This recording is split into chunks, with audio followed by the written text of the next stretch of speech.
We're continuing our series introducing you to department heads and taking a look inside the various departments at the Village of Addison. Previously, we had talked with Village Manager Joe Moranowitz, who was recently appointed into his new position. We found out some of Joe's leadership style and the things that make him now the new village manager in the community and things that he's looking forward to. And today we've come inside to the Village Hall right now, and we're going to be talking with Roseanne Benson, who is the Finance Director and Village Treasurer for the Village of Addison. Hello, Roseanne. We're in an area here that many of our residents are probably familiar with, lining up in front of the finance counter. Very much so. Right. There is a change that has taken place, not just to the front of your department, but some of the other areas in the rotunda as well. Can you tell us a little bit about what is up with these new windows and, Sure. and the purpose behind it? Due to the COVID, event, we've moved our finance department to the police department, where they have a window where it keeps both the residents and our employees has barrier for any COVID transmitted droplets, Problems. I guess you would say. But in the process, as we've been working through that, it was decided that we would add windows to all the counters in the Village Hall, the reception desk, community development, finance. So we now have glass windows with a pass-through with a little talking, a speaking portal, which will minimize contact between the residents and our employees. So that's brand new. It does give a barrier, a little safety area where your staff can work safely, and the residents, citizens, as they come in, can also transact their business in a safe environment as well. And I believe we will be having stickers on the floor for the 6-foot social distancing, and so people will get to play hopscotch when they come in to get to the window, as they're used to in all the stores and everywhere else. They sure are. One of the things, of course, that people come up to do at the temporary counter, as you mentioned, in the police department lobby, and then once Village Hall reopens, we'll be doing at the regular counter, will be paying their water bills. And recently, the finance department is working on getting water bills out, and you've also made some changes to some of the policies that are involved in water bill collection. That's correct. We're still sending out water bills every month.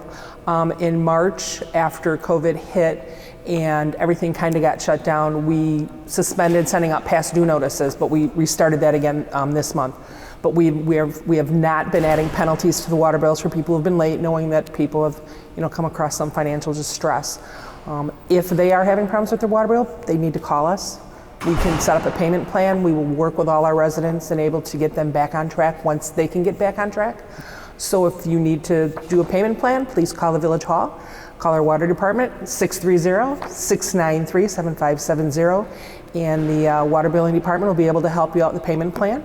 On that same train of thought, when you get your water bill, you can pay via mail, or we're encouraging people to use the white drop box out front by the fountain. Any village correspondence can go in there. We check that mailbox several times during the day. If you're going to pay by check, stick it in the envelope with your remittance, stick it in the drop box, we'll pick it up, it'll be processed within 24 hours. It saves you the trip inside the building. You don't have to mask up, you can just come drop it off and it'll be processed. So a lot of people they get concerned about that. They want to make sure, I got to pay this bill, it's due today or it's due tomorrow. I want to make sure this gets in the hands of the right person. So using the white drop box outside of the Village Hall, as you mentioned, is just as good as if you were to be bringing it in. No lines, no fuss, no muss. Right. Just drop it off. Make sure it's in an envelope and you have your remittance slip in there. No cash. Just, if you have a check, put that in there, and that'll save you a trip inside. And if a person, as you mentioned, is having a problem, just stress again, it's better to call and talk to somebody in the water billing department rather than just ignoring it and incurring late fees. That is true. And we've suspended late fees for the time being, so we're going to help a little bit that way. Okay. One of the things that we have talked about a lot in the past, and it's something that's really important, I've talked about this with Mayor Veenstra and his predecessors as well, and our village managers, has always been the bond rating, the village's bond rating, because that kind of is your seal of approval, your good housekeeping seal, in other words, that the Village of Addison is a good bond investment. Correct. And we have to keep that up on a yearly basis, because when a bond is let, that keeps the cost down, correct? How does that work, and why is the bond rating so important? The bond rating is similar to your credit rating. You know, if you have an 800 credit rating, when you want to get a mortgage, you're going to get a better rate than if you have a 600 credit rating. The highest you can get is a AAA. We are rated by Fitch Ratings and by Standard & Poor's. Fitch has rated us AA+, which is one step below AAA, and Standard & Poor's has rated us AA. Now, what that does is whenever we go to bond, that gives us some benefit of a better interest rate, so we're not paying as much interest. It makes us a credit-worthy investor, or an investee, I guess you would call it. As a reference point, the state of Illinois is a BBB, which is a little bit lower down the line. So the fact that Addison can maintain a AA+ in a state that is, as everybody knows, has financial issues, that bodes well for us and is a pretty good feather in our cap. Okay. And when you do go out for bond ratings, is population important? In other words, does the bond rating company want to know what our per capita investment would be for a community? Or it's a combination of our financials, our demographics, our population. You know, if we're strictly residential, that sets one set of parameters. We have a lot of industrial and commercial, which allows us to have other income sources. But population is one of the things they look at. At that point, I'm going to jump into my census pitch. Yeah, let's go ahead and talk about the census. In addition to the bond rating, the push to be counted in the census is critical to all municipalities. The state of Illinois allocates money back to the village on a per capita basis with some of the taxes. So last year, the village received $179 per person throughout the course of the year from the state of Illinois in taxes. That was $6.5 million. Back to Addison. Back to Addison, based on population. Right now, I checked the census this morning, we have a 68% participation rate so far. If we are not able to get that 68% up to 100% and we lose that 30%, we're going to lose $2 million a year in revenue. Wow. So it's imperative, you know, that people reply to the census because it gives us more money. And the more money I can get from other sources is less money we have to depend on our residents for, directly at least. So filling out the census, whether it's done online, whether you fill out a form, whether someone comes to your home, however you go about doing it is really important because that's real dollars that come back. As you said, there's a $2 million increment right now that we need to be able to capture, correct? Correct. To get back up to 100%. That is correct. And that comes in the form of the motor fuel tax? Yes. And income tax. State income tax. And use tax.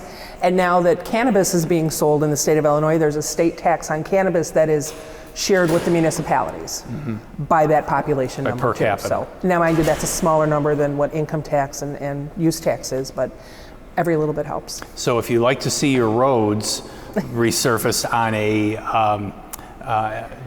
every year basis where we're keeping up with the miles of roads and make sure that the Village of Addison has money to do that motor fuel tax resurfacing, the best way to do it is fill out the census because those dollars come back to the community. And actually we spend about $2 million on a base level for just basic maintenance in addition to specific projects during the year. So for road maintenance, that $2 million could be an impact. So there's the $2 million right Exactly. there. Yeah.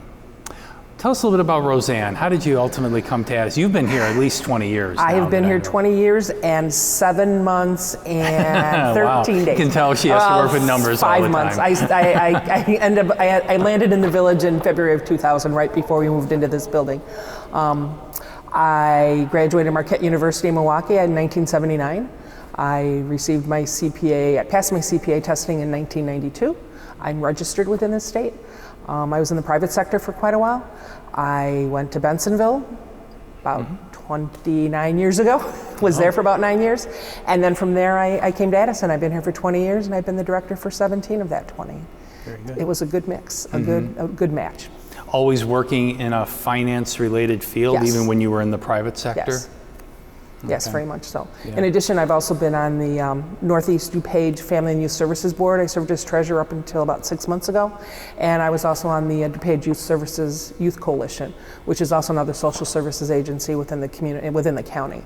So I've served on those for a while, and I'm on the Mayor's Community Charity Ball Board. So right. got a few other things going on other than just the finance end on this side. So. Right, right. You know, I'm looking over in your department, and even through the new windows that are there, I see a lot of awards, a couple different kind, and one is related to the budget and one is related to the audit. Correct. Is that right? That is correct. What's the GFOA, and why is that really important for the community and for the residents to know about that? GFOA stands for Government Finance Officers Association, which the village is a member of and I'm a member of along with my management team. What they do is they provide guidance and represent local municipalities with the accounting standards boards. Whenever there's changes to accounting policies and procedures, they advocate on our behalf. When there's a change in anything that affects government, they're advocates. They have a lobby that works, in Washington with our representatives should they need to on things that impact communities differently. They have an award program. They have they have several award programs, but we participate in the Certificate of Excellence in Financial Reporting, which is our annual report and our audit. Once we put the report together, we send it to them. There's a list of criterion that they go through. Does it fulfill this, and that? Is it readable? Does it have the right information? Do you have sound policies? They rate us. There's like 4 pages worth of criterion. With the audit, 3 different people rate you. Some rate you high, some rate you low, some rate you in between. It depends on, each person has a different slant. There are people throughout the country. At that report, we're one of 2,100 that receive that report on a municipal level, which is like, all right, but there's 19,000 municipalities in the country. So we're one of a very elite group of people who have submitted for this award, but have also been acknowledged for having proper reporting and proper use of village funding. And then with the budget, that we're one of 1,100 out of the 19,000, and that is a Certificate of Excellence for budgeting. So again, it's the budget put together, there's parameters that you have to follow, put in metrics, inputs, outputs, strategic plan, things like that. Right. So it's not just the numbers and make sure all the columns add up, and with the audit, make sure everything is accounted for, and with the budget, make sure you show where all the revenues and expenses are. It's also the document itself that really gets rated. I mean, it's a policy document, but it's also something that a citizen should be able to pick up and with not too much additional assistance, be able to understand somewhat of where their public dollars are going. And both our audit and the budget are on our website, addisonadvantage.org. Very transparent. Yes, we have that out there.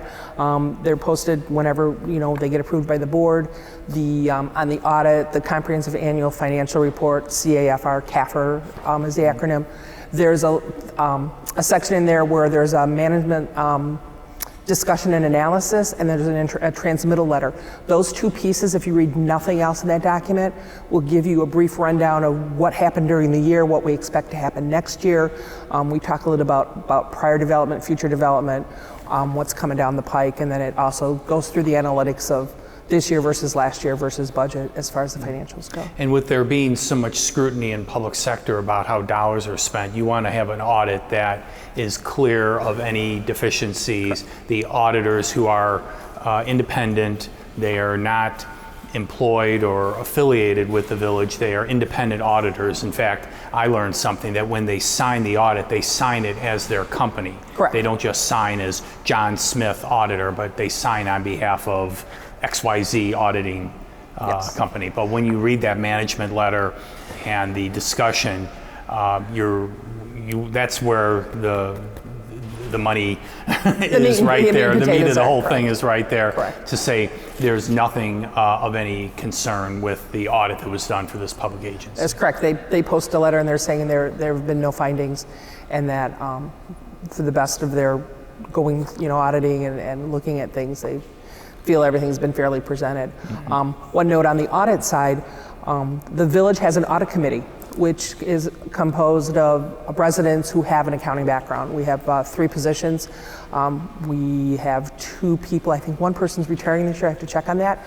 But what they do is after the audit is done, they look at it with a fresh set of eyes, with a non-governmental set of eyes. They're people who do not do government accounting, but are certified public accountants and have either are working for a firm or have their own firm. So we meet with them and they go through the audit, and then in addition to the auditors looking at it, the audit committee looks at it, they ask questions, we field those questions, and then they make a recommendation to the board that, okay, now we've looked at it in addition to the auditors, and then they give the board that, we've looked at it. As residents, in addition to being professionals in their field as well. Correct. Yeah. Well, there's been a lot of things that you've been working on in the last few years with regard to technology and incorporating a whole host of management applications that have been taking place here in the finance department and other departments as well. And one is under business licensing. Yes. You're making some changes to the technology and the accounting for business licensing. That is correct. We're in the process of implementing a platform called CityView. It will work in conjunction with the community development permit program. It's a new program for both departments. So once this is up and running, businesses will be able to apply online, they'll be able to pay online, they'll be able to update online, they'll be able to get information. Right now everything's pretty manual. You have to bring it in, we have to enter it, you have to come in and pay, but this will automate a lot of that, which will also limit contact within the village especially hall. around this time. It kind of is a timely addition to the village technology platform. Right. And speaking of that technology platform, something called New World has taken over your life for the last 5 years, probably, right? Only 2.5, but it seems like 5. It seems like longer. The village undertook a massive implementation of a whole totally new financial software. Accounting, payroll, purchasing, accounts payable, accounts receivable, anything related to finance was integrated into this New World system. It's a program that is specifically built for government accounting, because government accounting has different bells and whistles than private sector does. We've been working on it for about 2 years now. We just finished, water billing was the last application part of that was implemented in the last year. We started out with financials, then we went into payroll, then we went into utility billing, just by the massive size of the different pieces. The whole village is on that system. It allows better tracking. Our old system had limited information you could pull out of it. This system now, we have links to scanned in data. So if a department wants to look up and see what we paid XYZ, they can pull the invoice and look at it and see exactly what they got and when it was paid. Even if it goes back 2 or 3 years? It only goes back to October of last year is when we started scanning those in. So but eventually you'll be able to Eventually it'll be a full, time. everything will be in there. Yeah. As we get more used to it, we'll be adding more things, we'll be using it more fully. I refer to it kind of like Excel. You get Excel and it's, oh, add, subtract, multiply, divide. Oh, look, I can do graphs now. Oh, look, I can do pivot tables. But you don't learn all those things that first day because you're overwhelmed. So now that we're getting used to that system, there are other parts of that system, the bells and whistles, so to speak, that we're going to start using. We just started paying our bills electronically, electronic fund transfers through EFTs for the people who have asked for that. So that's one step away from checks and mailing payments back. So slowly but surely we're getting even more automated than we have been. Right, and that's something that's a consumer would be able to appreciate, because many people would say, oh, I do that all the time. I make my mortgage payment, I pay my phone bill, I pay my electric bill online, pay it through a smartphone app, all that, and now here government is coming into that same era. Exactly, so it's been kind of nice. It's been a challenge because, it's like you have to answer all these questions. It's like, oh, I never thought of it that way. Okay, whatever. But we got it all implemented, we're up and running, and we're going forward with it. So the interesting thing that I find in talking today and working with you in the past is that not only are you working with residents, water bills, all the other things that they have to come in, transfer stamps, anything else that's involved, but you also have to work with the other departments too. Yeah. So you're really going in 2 different directions, outward with the residents, but also internally working with other departments. That is correct. You have to, as the finance director, I have to make sure that all the bills are paid, that all the money that we receive is accounted for, And then the biggest challenge is at budget time when all the departments come and say, hey, I want one of these, I need one of those, I need to fix this, I need to fix that.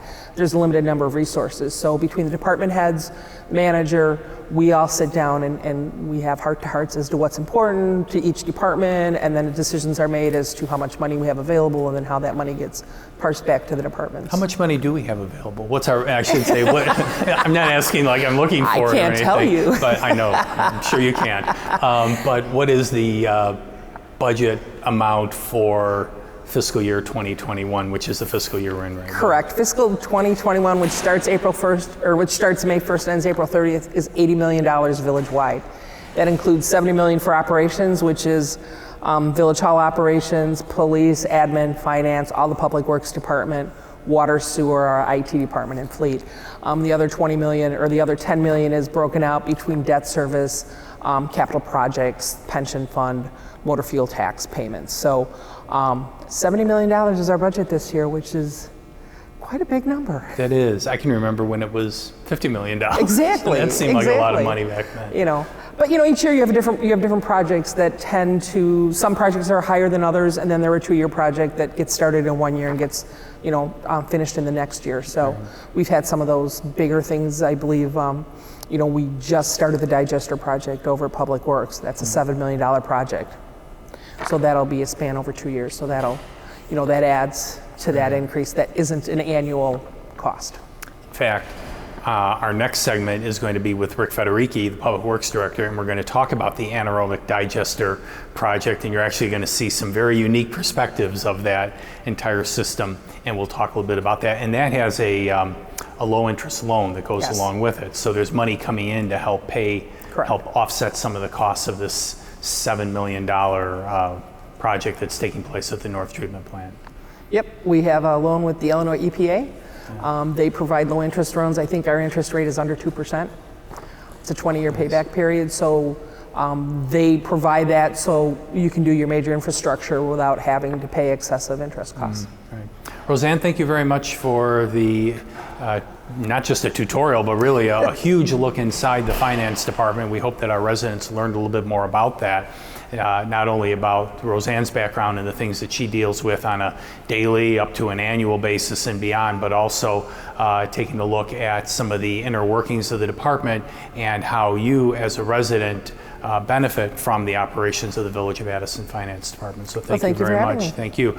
And as I mentioned, in our next segment, we're going to take you to the North Wastewater Treatment Plant on Addison Road. And when we join you next time, Rick Federici, the Public Works Director, will tell us a little bit about what's going on at Public Works, specifically at the water treatment plant, and more specifically with the anaerobic digester project that Roseanne just mentioned. $7 million, and we're going to take you inside just the beginning of the construction phase for the rehab of that project. Thank you very much for joining us.